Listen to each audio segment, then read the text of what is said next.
Guys, I think the sheer enormity of this TV is its own introduction. So just soak it in for a second. I mean, what more do you need? Okay, how about this? This is the most fun I've had reviewing a TV ever.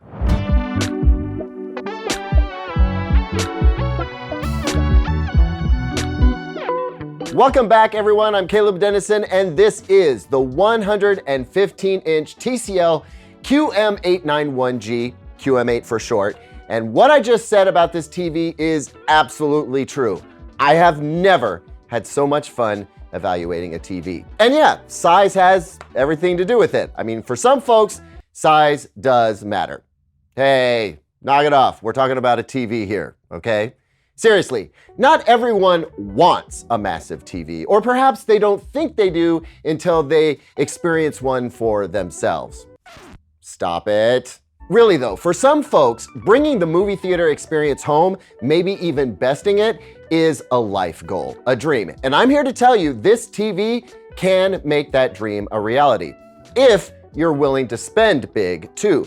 Because while this TV's price is sure to go down, probably quite precipitously in the months ahead, it currently retails for $20,000. Wait, sorry, this just in, it's actually $19,999. Before tax, of course. I mean, that being the case, let's be honest with ourselves. Not many of you out there watching right now are gonna go buy this TV, and that's just fine. It's okay to gawk. Go ahead, take a good look. And you don't have to just imagine what it would be like to have this TV in your home, because I'm going to tell you what it's like. But there are some of you out there who are considering buying this TV. And for those of you who are in that, I imagine, very small club, stick around because I have some very important information for you to consider before laying down that credit card. All right, let's get into it. So first off, let's talk about what you're getting with the 115-inch TCL QM8. Well, in a nutshell, you're getting TCL's absolute best, which probably doesn't come as a surprise. But what does that actually mean? Well, because it is such a huge QLED TV with an equally huge and advanced mini LED backlight system, it needs a special processor. The processor is everything in a TV, so we're going to be talking about what it does quite a bit in this review. That processor would be the AI PQ Ultra, TCL's best processor yet, turbocharged to handle the monumental demands of this equally monumental TV. It's also got the most advanced audio system TCL has ever put into a TV. You can see some of it via these two Onkyo badge subwoofers on the back.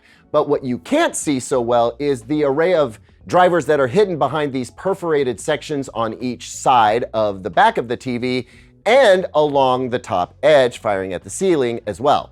That's right, while you do have some up-firing drivers, primarily it's a rear-firing audio system. And while we've had mixed results with that kind of design here in this studio, the 115-inch QM8 here fared pretty stinking well.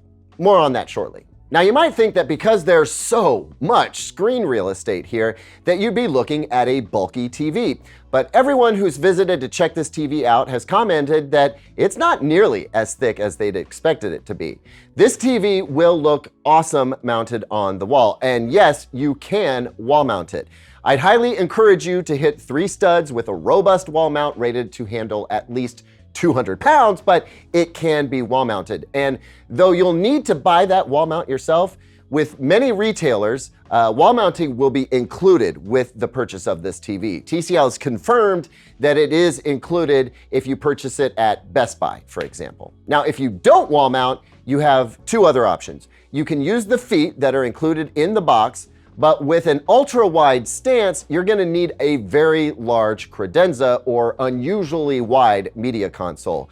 Not even our beloved BDI consoles here are quite wide enough to accommodate it. Which is just part of the reason why I personally prefer the optional legs that you can buy for this TV. They are rock solid, and they offer some cable management and position the TV at the optimal viewing height, thus eliminating even the slightest amount of neck craning. The backlight system is comprised of untold tens of thousands of mini LEDs broken down into roughly 20,000 local dimming zones. 20,000 5,000 zones, y'all. Now, that number is impressive and even boggles my mind. But impressive numbers don't always translate into stellar picture quality. So, we'll see. The TV is claimed to hit 5,000 nits of peak brightness. Again, we'll see. And it's got almost all of the other specs that you may want. You ready for an onslaught of acronyms? No? Too bad.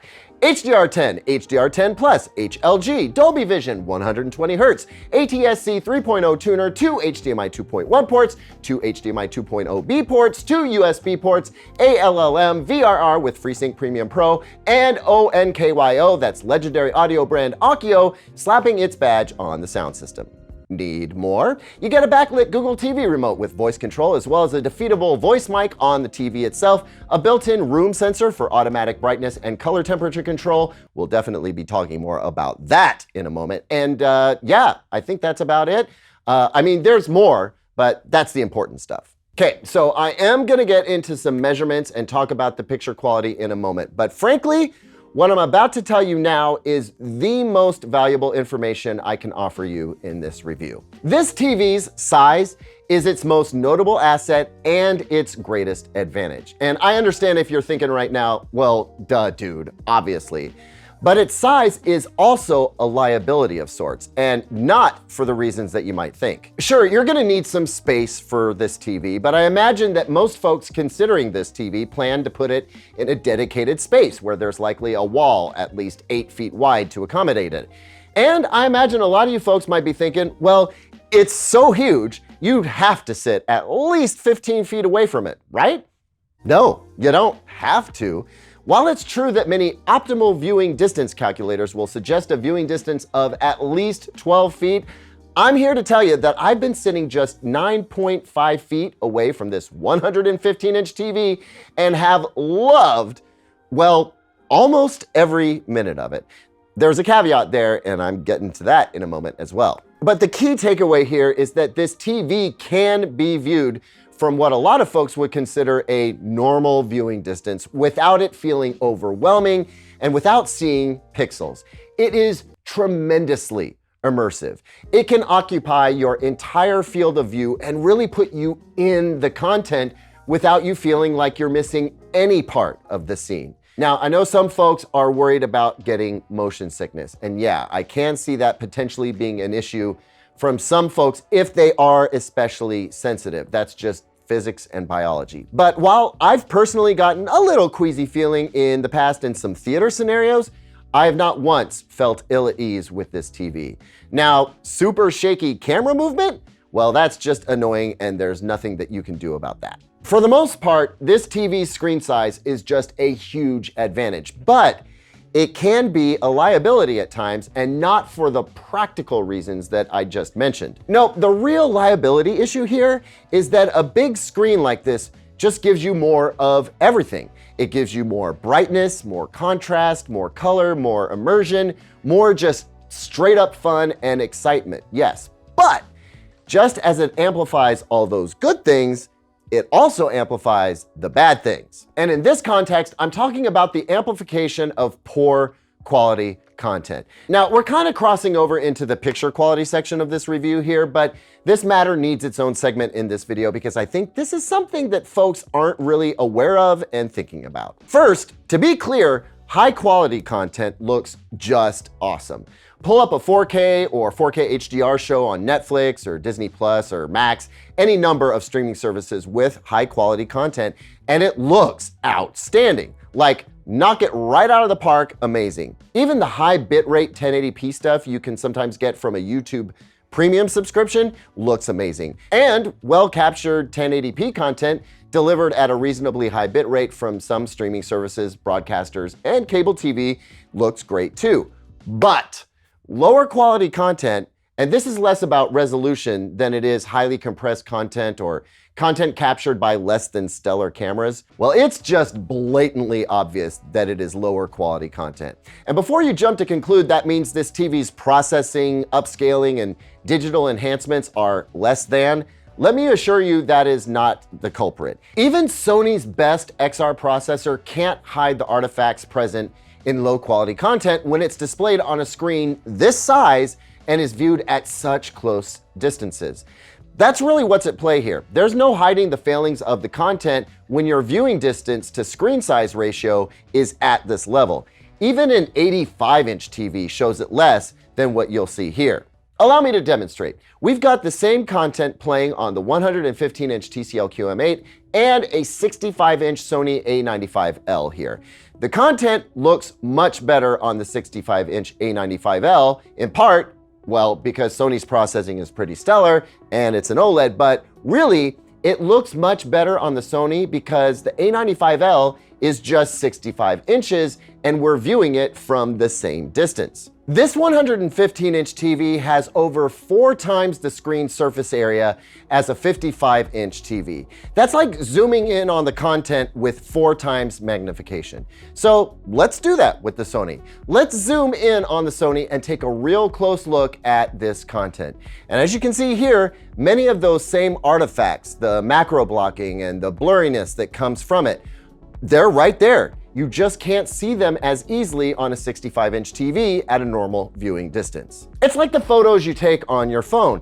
They can look fantastic on your phone, tablet, and even laptop screen, but put them on a big screen and suddenly you can really see their faults. It's not just video content either. Like if an app developer phoned it in on the resolution of their app tile for Google TV, or the graphic from a network isn't up to snuff. Anything that wasn't made at a resolution high enough to look good at this scale, well, you're gonna see some jagged edges, for example. And that can be true for game graphics as well. If developers decided to skimp here or there, not anticipating that their game would ever get played on a screen larger than 85 inches, well, you're gonna see it.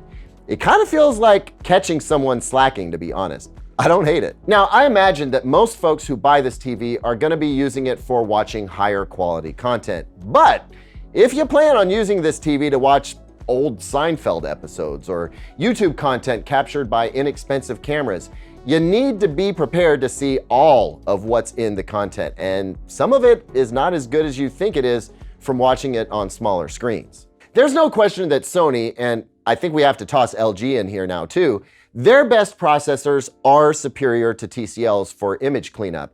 But guys, garbage in, garbage out.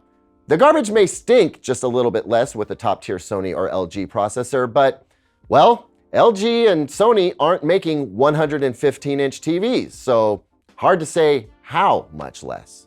Now that we've covered the big screen experience from several angles, I want to talk about the audio system for a minute. It's pretty impressive. And I expected it to be. You make a TV this big, I want some of that size to go toward housing great audio. And this TV does deliver an audio experience that matches its screen size. It can't match a proper surround system with a subwoofer, but you will not be disappointed with this onboard speaker system. The up-firing drivers, the rear-firing drivers, and subwoofer drivers all combine to offer a huge sound. And unlike most TVs, this one is wide enough to offer some real stereo separation and stereo width, the likes of which I've not heard from even the best sounding Sony OLED TVs. I still think folks should match this to a killer home theater audio rig. The TV deserves that kind of pairing. But for anyone who doesn't want to pull out the big guns for everything they watch, this TV can put out some damn impressive sound. Oh, by the way, quite a few folks expressed curiosity about the amount of heat this TV puts out. And I suppose that's a fair concern, especially as those of us in the Northern Hemisphere are headed into the dog days of summer. If I spot check this TV with my laser thermometer, I don't get any readings higher than, say, the 65-inch TCL QM8 from last year. However, you do have to take into account the amount of screen area here, which makes the TV a bigger radiator, essentially. I don't have a way to mathematically break things down for you here, but anecdotally, I can tell you that when I walk by it, you can feel some warmth coming off of it. Any TV, mini LED or OLED at this size is gonna generate more heat than a comparably equipped 65 or 75-inch TV. I suppose if it's in a smaller room, which kind of seems unlikely, you definitely notice it warming up the room if you didn't have climate control. But is it likely to jack up your AC bill noticeably? I can't say conclusively, but I kind of doubt it. You'd probably heat up your home just as much making a pot of spaghetti as you would watching a movie on this TV. Now, let's get down to some picture quality stuff.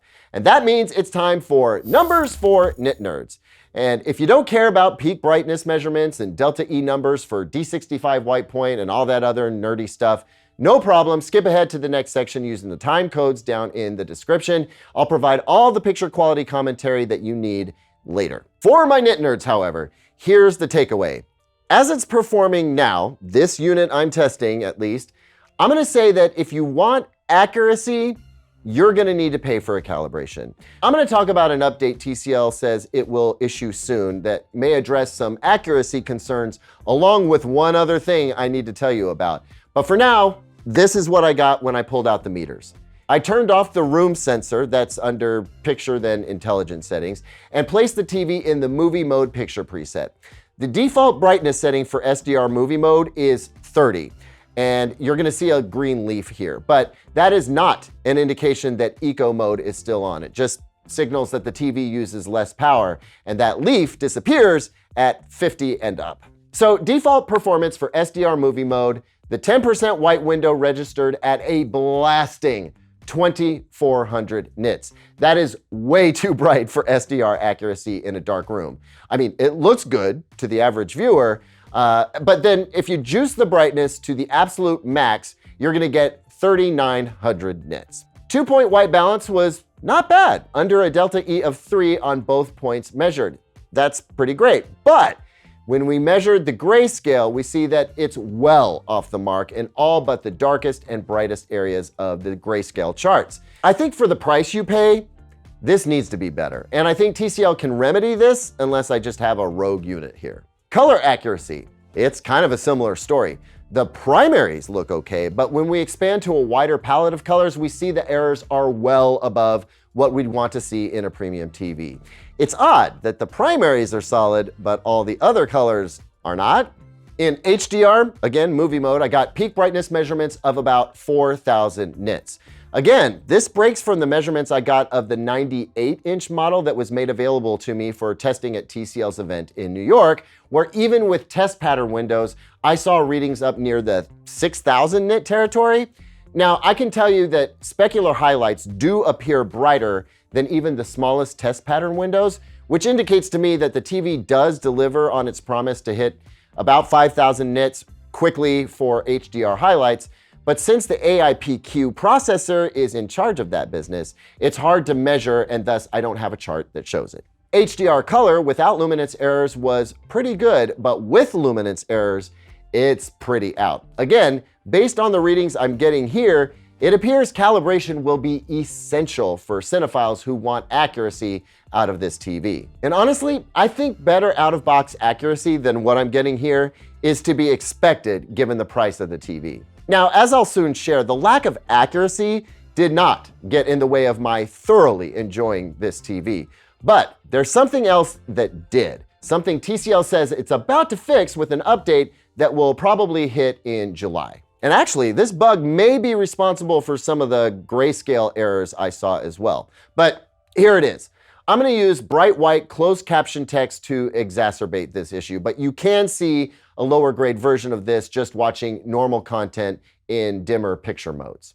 We're gonna hide the closed captions because if we don't, the camera sensor will get thrown off and you won't see the shifts as well. But in this scene from Ahsoka on Disney+, you can see the entire screen dim just slightly and then pop back up. As the captions come up, the screen dims, then as they disappear, the screen goes back to its original APL. Now, if we go into Dolby Vision Bright mode, which has a much higher APL by force, it's so difficult to see the fluctuation that it'll likely go unnoticed. And to be fair, most folks didn't notice the exacerbated fluctuation I was able to show you. Still, since it's indicative of a software issue or firmware issue and not a hardware problem, I was sure to share it with TCL. They replicated it, got to the bottom of it, and will fix it in an update. And I'm hopeful that update may change some other aspects of the TV's accuracy as well. That means that we're gonna have to revisit this TV post-update to see what's changed. So with all those measurement results and that one bug discussed, here's my key takeaways on the picture quality. Most of the time, it is spectacular. And yes, a lot of that is due to the sheer scale of the image. But this TV can get well brighter than most folks need if you push it to do so. The local dimming system is capable of doing a great job mitigating blooming and halo, so you get deep blacks and impressive contrast in most scenes. The color is eye-popping, if not quite as well saturated at the brightest levels as, say, a QD OLED TV. Cinematic motion looks great without the aid of motion smoothing, though if you get any frame drops due to a slow internet connection, that will feel a bit more jarring, again, because of the screen size. I mean, the picture quality you get at this screen size is, well, it's just breathtaking, even if it isn't Hollywood grade accurate. I grin ear to ear every time I turn this TV on because I know I'm in for a whole lot of fun. And the smiles I see on others' faces when they see this TV, that's worth a lot as well. You just can't deny it is literally awesome. Honestly, if cost were no object and you had the space, I'd tell you to run, don't walk, to get one of these things. There's no shot you'd be the least bit disappointed. This TV is just a riot. But cost is an object for a lot of folks. So the real problem with this TV is that more people won't be able to enjoy it because it is just so expensive. I don't think we should be surprised that it costs so much. The first 4K TV was extremely expensive. The first 8K TV, extremely expensive. The first 85 and 98-inch TVs, extremely expensive. Of course, the world's first 115-inch TV was gonna be extremely expensive. But I think there's hope because the price is gonna come down. It'll come down this year. Still won't be affordable for most folks, but it will come down. And next year, it'll cost a little less. And the year after that, less still. And the fact that this TV exists and that its price is just gonna come down, that just means that other big screen sizes like 85s and 98s, they will become even more affordable than they're already becoming. That local dimming bug that I mentioned before needs to get fixed. There's no question about that. And I expect better accuracy, especially since I've measured better out of the 98-inch version of this series. Obviously, TCL can do it. You should not spend 20 grand on a TV and have to deal with those issues. But like I said, if TCL fixes it as promised, and I do believe they will, I give this TV my wholehearted, unreserved recommendation to anyone with the means to own it. There's nothing else like it on the market, and the experience that you get from it is simply unmatched. Thanks so much for watching, everyone. Let me know what you think about this TV down in the comments section. I'm sure you will. Like and subscribe if you haven't already. I'll see you on the next one, and until then, here's 2 other videos I think you might like.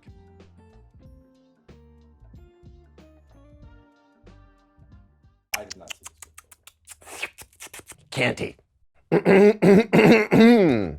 Yes, that's how we like to start videos around here.